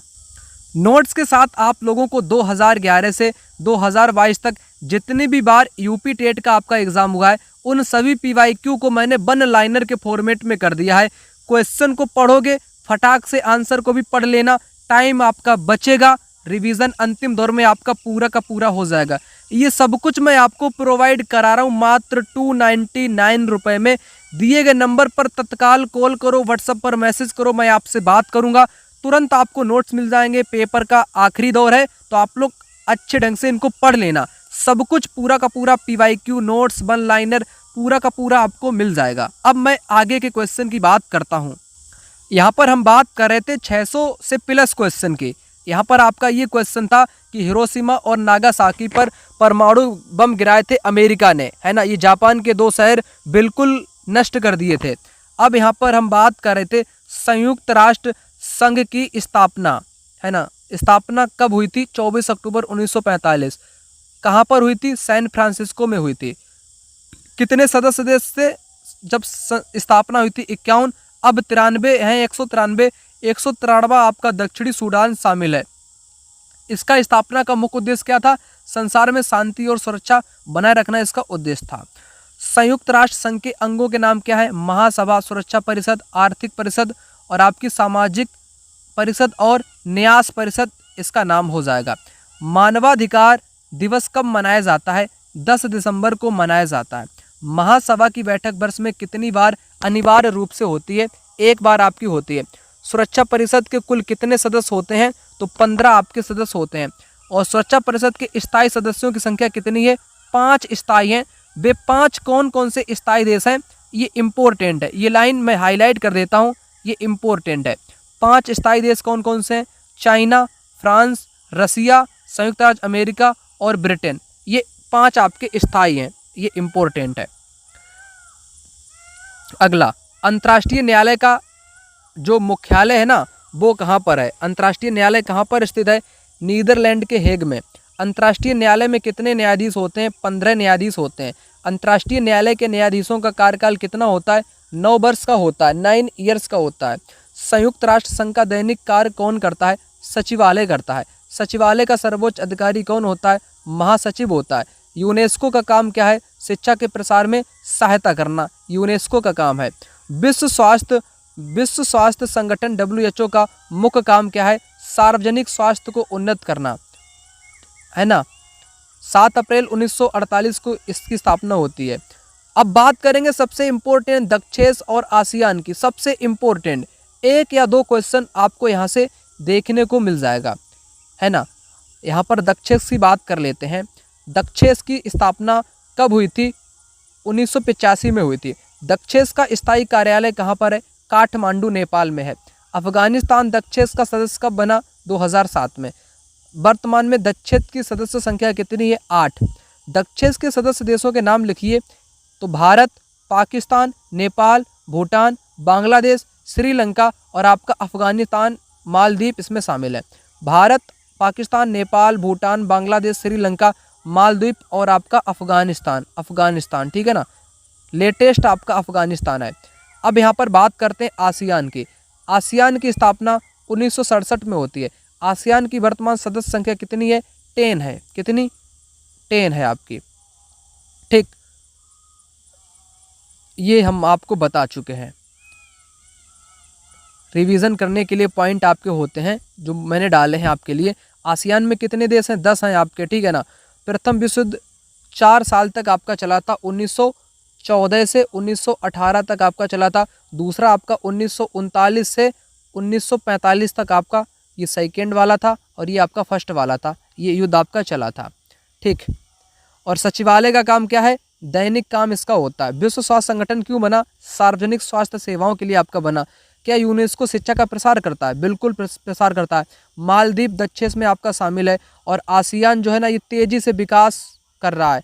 क्या संयुक्त राष्ट्र संघ ने विश्व युद्ध टाले हैं? बिल्कुल इसने टाले हैं, ठीक है ना, तो ये भी आपको पता है। अंतर्राष्ट्रीय न्यायालय में भाषा क्या है बताओ? अंग्रेजी और फ्रेंच भाषा है। कैसी? अंग्रेजी और फ्रेंच भाषा है। क्या महासचिव सचिवालय का प्रधान होता है? बिल्कुल। क्या विश्व बैंक ऋण देता है? विश्व बैंक ऋण देता है, हाँ। क्या यूनिसेफ बच्चों की सहायता करता है? यूनिसेफ बच्चों की सहायता करता है।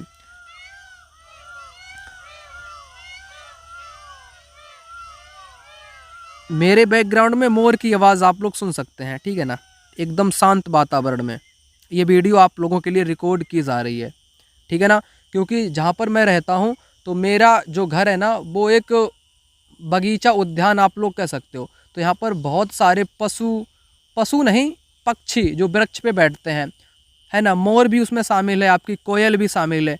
तो सभी की आवाज़ आप लोग सुन सकते हैं वीडियो में, ठीक है ना। अब यहाँ पर बात करते हैं, है ना, कहाँ पर थे हम? 1945 में संयुक्त राष्ट्र संघ बना था, ठीक है ना। और इसमें 15 न्यायाधीश किस में होते हैं? 15 न्यायाधीश अंतर्राष्ट्रीय न्यायालय में होते हैं आपके, ठीक है ना।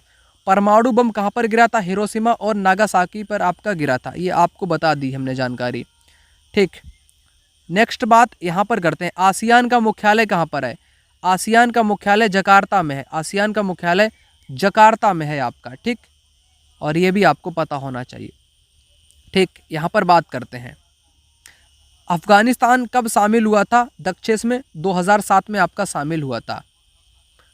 प्रथम विश्व युद्ध कब शुरू हुआ था? 1914 में शुरू हुआ था। संयुक्त राष्ट्र संघ के कितने अंग हैं? 6 अंग आपके हो जाएंगे। अंतर्राष्ट्रीय न्यायालय में 15 न्यायाधीश हैं। कितने? 15 न्यायाधीश आपके हैं, ये मैंने आपको बात बता दी। आसियान में सदस्य देश कितने हैं? 10 आपके हो जाएंगे।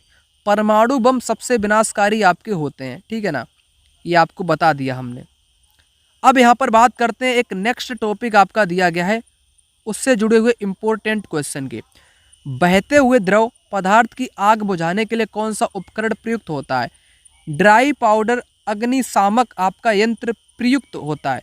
ड्राई पाउडर अग्निशामक यंत्र में मुख्य रूप से किसका प्रयोग किया जाता है? सोडियम बाइकार्बोनेट का प्रयोग किया जाता है। कागज, बही खाता और करेंसी नोट की आग बुझाने के लिए किस यंत्र का प्रयोग किया जाता है?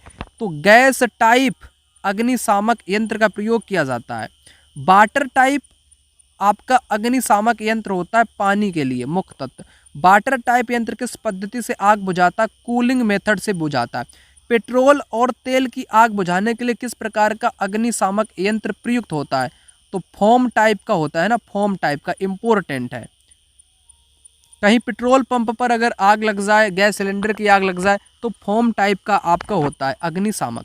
दिव्यांग जन किसे कहा जाता है? जो शारीरिक या मानसिक रूप से सुनने, बोलने, देखने, चलने में कठिनाई महसूस करते हैं, उनको दिव्यांग जन बोला जाता है। दिव्यांगता की 4 आपकी प्रमुख श्रेणियां क्या हैं? एक तो उनको सुनाई देने में दिक्कत हो सकती है, देखने में, अस्थि से संबंधित या मानसिक अक्षमता हो सकती है। जन्मजात दिव्यांगता का अर्थ क्या है? जन्म के समय से ही शारीरिक दोष होना। नेक्स्ट बात करेंगे, विशेष आवश्यकता वाले बच्चे किसे कहा जाता है? दिव्यांग बच्चों को कहा जाता है। दृष्टि दोष का क्या तात्पर्य है? आँखों से कम या बिल्कुल ना दिखाई देना। मूक बधिर कौन होते हैं? जो बोल या सुन नहीं पाते, वो मूक बधिर होते हैं। बधिर मतलब बहरा, मूक मतलब बोल नहीं पाता।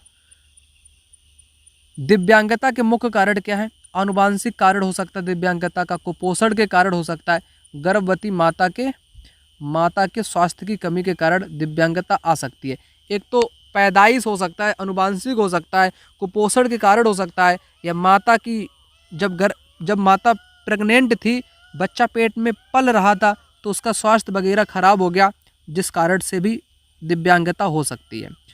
पोलियो उन्मूलन अभियान कब से चलाया जा रहा है? 1995। ये इम्पोर्टेंट है, ये आपका इम्पोर्टेंट है, ठीक। पोलियो से बचाव के लिए क्या पिलाई जाती है? वैक्सीन की 2 बूंद पिलाई जाती है। सुगम भारत अभियान का उद्देश्य क्या है? परिवेश को दिव्यांग जनों के अनुकूल बनाना। दिव्यांग जनों के लिए सार्वजनिक स्थानों पर क्या व्यवस्था की जा रही है? रैंप और व्हील चेयर की व्यवस्था की जा रही है। क्या दिव्यांगों को ब्रेल संकेत की सुविधा मिलती है? बिल्कुल मिलती है। स्टीफन हॉकिंग्स कौन थे? ये इम्पोर्टेंट है। आपकी पॉलिटी जो आपकी 7th क्लास की है उसमें एक अंतिम टॉपिक है ना आपका दिव्यांगजन, और आपका सिलेबस में भी ये टॉपिक दिया गया दिव्यांगजन वाला।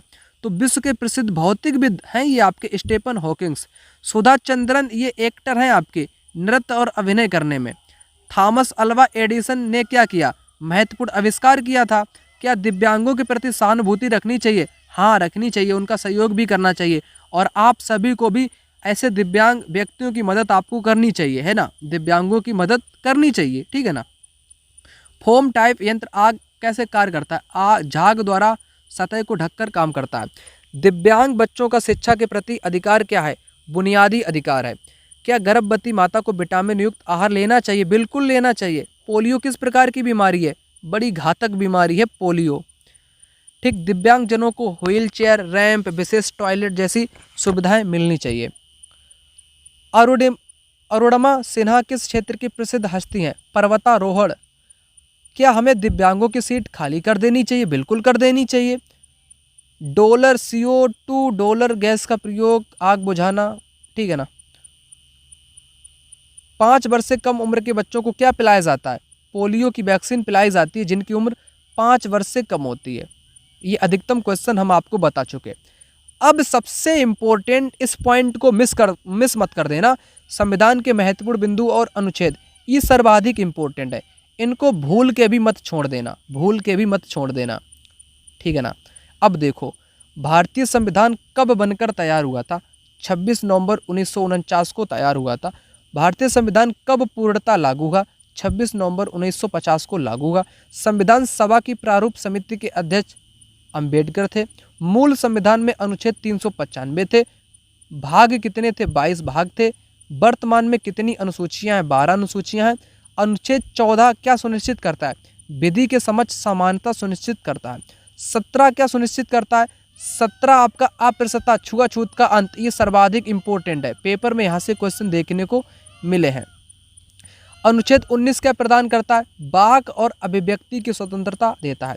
अनुच्छेद 21 का क्या है? 21A लिखा मिले या का मिला, का देखने को हिंदी में मिले तो शिक्षा का अधिकार, ठीक, शिक्षा का अधिकार।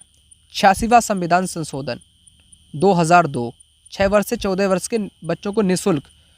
अनुच्छेद 32 को क्या कहा जाता है? संविधान की आत्मा कहा है? संवैधानिक उपचारों का अधिकार, अंबेडकर साहब ने। मौलिक कर्तव्य संविधान के किस संशोधन के द्वारा आपके जोड़े गए थे? मौलिक कर्तव्य 42वां संविधान संशोधन 1976 में आपकी प्रस्तावना में पंथ निरपेक्ष जैसे शब्द भी आपके जोड़े गए थे। नेक्स्ट क्वेश्चन आपके सामने यहाँ पर कहता है, वर्तमान में मौलिक कर्तव्यों की संख्या कितनी है? 11 है। नीति निर्देशक तत्व किस भाग में? भाग 4 में है। अनुच्छेद 40 क्या है? ग्राम पंचायतों के गठन से शामिल है। अनुच्छेद 44 क्या है? समान नागरिक संहिता है आपकी। राष्ट्रपति का चुनाव किस अनुच्छेद के तहत होता है? तो अनुच्छेद आपका 54 के तहत होता है। इंपॉर्टेंट है ये। राष्ट्रपति पर महाभियोग किस अनुच्छेद में है? तो अनुच्छेद 61 में है। प्रधानमंत्री की नियुक्ति राष्ट्रपति करता है, अनुच्छेद में है। अनुच्छेद कितने में है? तो अनुच्छेद आपके 75 में है, ठीक है ना। प्रधानमंत्री की नियुक्ति राष्ट्रपति करता है तो 75 में है। अनुच्छेद 76 क्या है?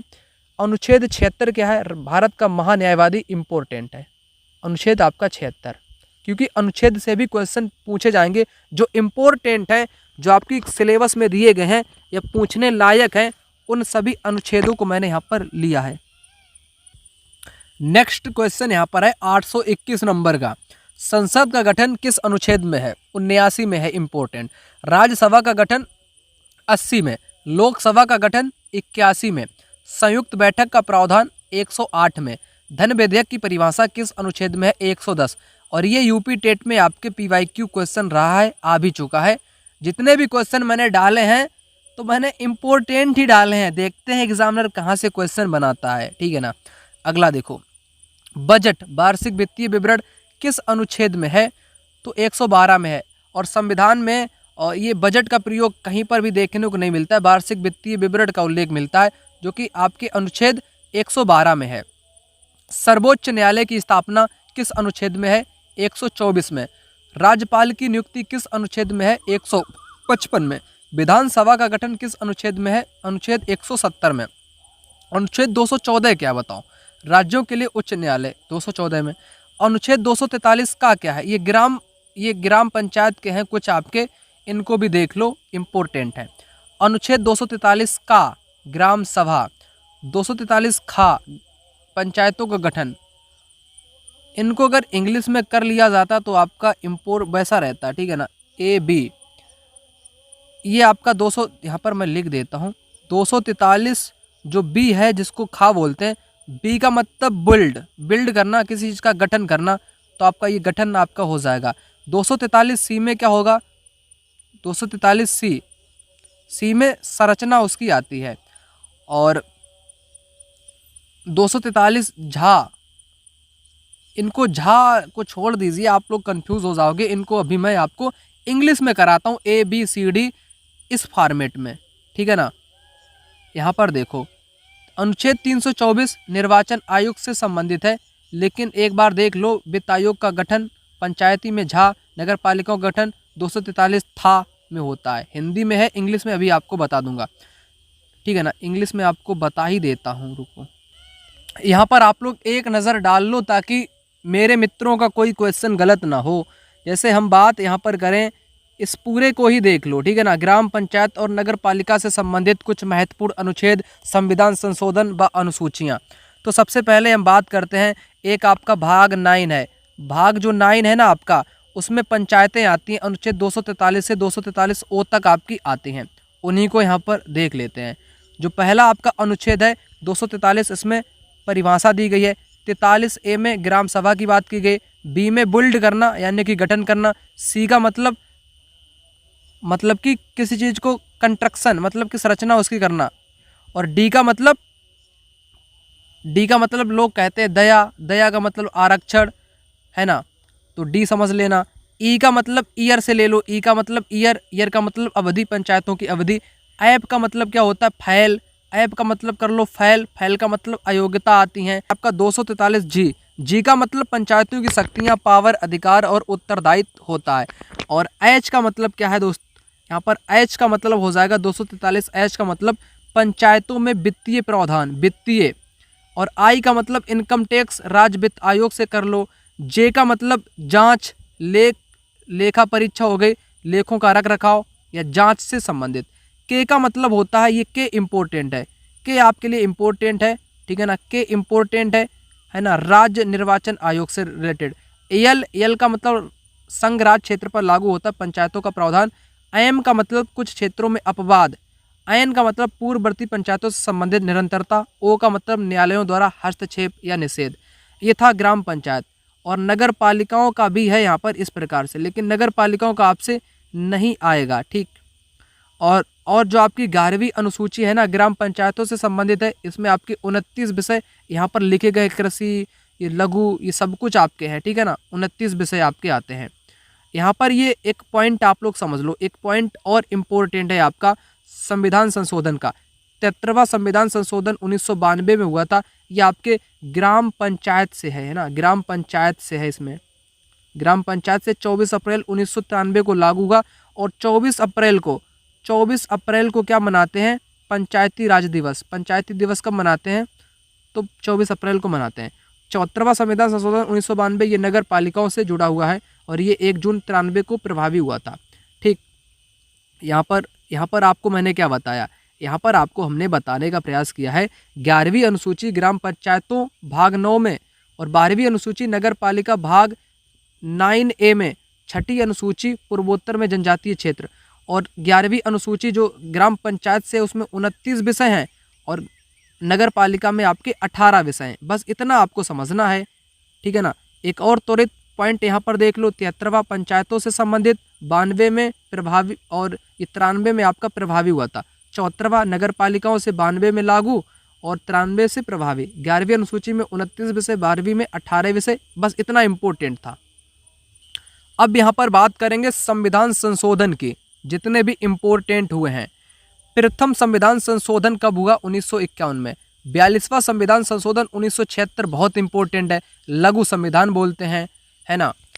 44वां संशोधन कब हुआ? 1978 में। 52वां संशोधन दल बदल निरोध कानून। 61वां मतदान, ये बहुत इंपॉर्टेंट है, जितने भी मैंने लिए हैं वो इम्पोर्टेंट ही हैं। 61वां वाला जो है ना, मतदान की आयु 21 से घटाकर 18 कर दी गई थी, ये इम्पोर्टेंट है। 73वां संशोधन आपको बताया पंचायती राज व्यवस्था से है। 74वां आपका नगर निकाय व्यवस्था से है। 86वां आपका शिक्षा का अधिकार 21A अनुच्छेद में आता है। 91वां आपका मंत्रिपरिषद का आकार सीमित करना। 101वां आपका GST लागू करना। ठीक, अब मौलिक कर्तव्यों की बात कर लेते हैं। यहाँ पर मौलिक कर्तव्यों की, मौलिक अधिकार किस देश से लिए गए हैं? अमेरिका से लिए गए हैं। मौलिक कर्तव्य कहाँ से लिए गए? पूर्व सोवियत संघ से आपके लिए गए हैं। शिक्षा का अधिकार अधिनियम कब पारित किया गया? 2009 में। समानता का अधिकार किन अनुच्छेदों में है? 14 से 18 में। स्वतंत्रता का अधिकार किन अनुच्छेद में है? 19 से 22 में। शोषण के विरुद्ध किन अनुच्छेद में है? 23 से 24 में। धर्म की स्वतंत्रता का अधिकार किस अनुच्छेद में है? 25 से 28 में। शिक्षा संस्कृति का अधिकार किस में है? 29 और 30 में। मौलिक अधिकार कब निलंबित किए जा सकते हैं? आपातकाल के दौरान किए जा सकते हैं।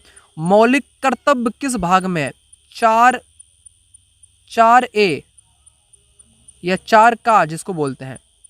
अब बात करते हैं ग्राम एवं नगर पंचायत से जुड़ी हुई कुछ महत्वपूर्ण बातें, है ना, जो हमने आपको बताई भी हैं। यहाँ पर भी पुनः बता देता हूँ, इम्पोर्टेंट एक्स्ट्रा जानकारी। पंचायती राज किस अनुसूची में है? 11वीं में है। नगर पालिका आपकी 12वीं में है। ग्राम पंचायत के चुनाव के लिए न्यूनतम आयु 21 वर्ष चाहिए। ग्राम प्रधान को कौन चुनता है? ग्राम के मतदाता चुनते हैं। पंचायत सचिव की नियुक्ति कौन करता है? राज्य सरकार करती है। नगर निगम के अध्यक्ष को महापौर या मेयर के नाम से जानते हैं। नगर पालिका परिषद के अध्यक्ष कौन चुनता है? जनता चुनती है। स्थानीय स्वशासन का जनक लॉर्ड रिपन को बोलते हैं। लॉर्ड रिपन को बोलते हैं। 73वें संशोधन में कितने विषय हैं? आपके 29 हैं, जो कि ग्राम पंचायत का है। और 74वां आपका नगर पालिका से है, इसमें आपके 18 विषय शामिल है। अब बात करते हैं भारतीय संविधान के अन्य महत्वपूर्ण बिंदु 871 से 1000। अब 801वां देखो, संविधान सभा की प्रथम बैठक कब हुई? 9 दिसंबर 1946। संविधान सभा के स्थायी अध्यक्ष डॉक्टर राजेंद्र प्रसाद। अस्थायी सच्चिदानंद सिन्हा। भारत का राष्ट्रगान कब अपनाया गया? 24 जनवरी 1950, है ना, संविधान लागू होने से 2 दिन पहले। भारत का राष्ट्रीय गीत किसने लिखा? गीत बंकिम चंद्र चटर्जी। संविधान की कुंजी किसे कहते हैं? प्रस्तावना को कहते हैं। भारत कैसा राज्य है? प्रभुत्व संपन्न, समाजवादी, पंथ निरपेक्ष, लोकतांत्रिक आपका देश है। राष्ट्रीय ध्वज की लंबाई चौड़ाई का अनुपात क्या है? 3:2 है। राष्ट्रीय पशु क्या है? बाघ है। पक्षी क्या है? मोर है। सत्यमेव जयते कहाँ से लिया गया? मुंडक उपनिषद से लिया गया है। अनुच्छेद 51 का क्या है? मौलिक कर्तव्य, ये इंपॉर्टेंट है, मौलिक कर्तव्य। ठीक, केंद्र राज्य संबंध किस सूची में है? 7वीं अनुसूची में है आपके। समवर्ती सूची किस देश से ली गई? ऑस्ट्रेलिया से ली गई है, और ये क्वेश्चन पेपर में आ चुका है। भारत का नियंत्रक एवं महालेखा परीक्षक किस अनुच्छेद में है? तो ये आपके 148 में आते हैं। किसमें? 148 में आपके आते हैं। नेक्स्ट बात कर लेते हैं मित्र। मैं आप यहाँ पर बिल्कुल पूरी तरह से थक चुका हूँ, अभी भी आपको क्वेश्चन करा रहा हूँ। महान्यायवादी की नियुक्ति कौन करता है? राष्ट्रपति करता है। चुनाव आयोग का उल्लेख किस भाग में है? 15 में है। राज्यपाल को शपथ कौन दिलाता है? उच्च न्यायालय के मुख्य न्यायाधीश राज्यपाल को शपथ दिलाते हैं। ये इम्पोर्टेंट है। राज्यपाल को शपथ कौन दिलाता है? तो मुख्य न्यायाधीश दिलाता है, उच्च न्यायालय का। मुख्य न्यायाधीश की नियुक्ति कौन करता है? राष्ट्रपति करता है।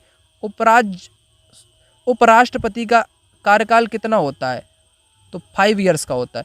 आपातकाल के दौरान कौन सा अनुच्छेद निलंबित नहीं होता है? तो अनुच्छेद 20 और 21 आपका निलंबित नहीं होता है। ठीक, ये इंपॉर्टेंट है, 20 और 21 आपका निलंबित नहीं होता है। राष्ट्रपति शासन का उल्लेख किस अनुच्छेद में है? अनुच्छेद 356 में।